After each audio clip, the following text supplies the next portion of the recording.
मंचला recording studio Kanchan Ibrahimpur studio.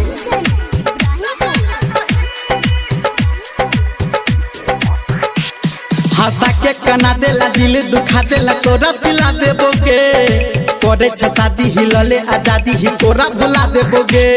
Hansa के कना देला दिल दुखा देला तोरा सिला देबोगे करे शादी हिलले आजादी ही तोरा भुला देबोगे। हाथ में हदी रचा ले लही मांग से नूरा सजा ले लही।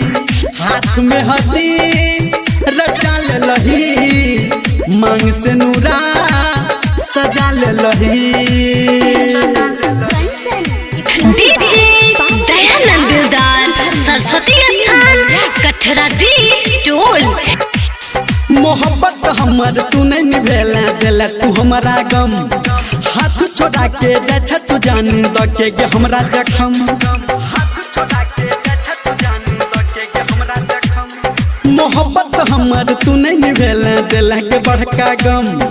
हाथ छोड़ा के जा तू जान द के हमरा जखम। ये जान गे ये जान गे ये जान गे ये जान गे।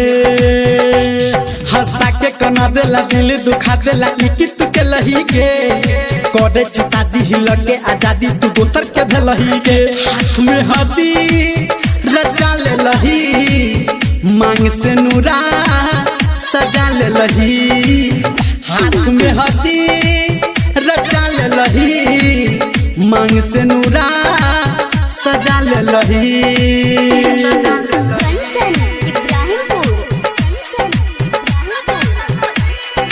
presented by Savaria Music। बना के दीवाना हाथू पगले ले जान तू हमारा गे। चैन उड़ेले है नैन लड़ा के जान तू हमारा गे।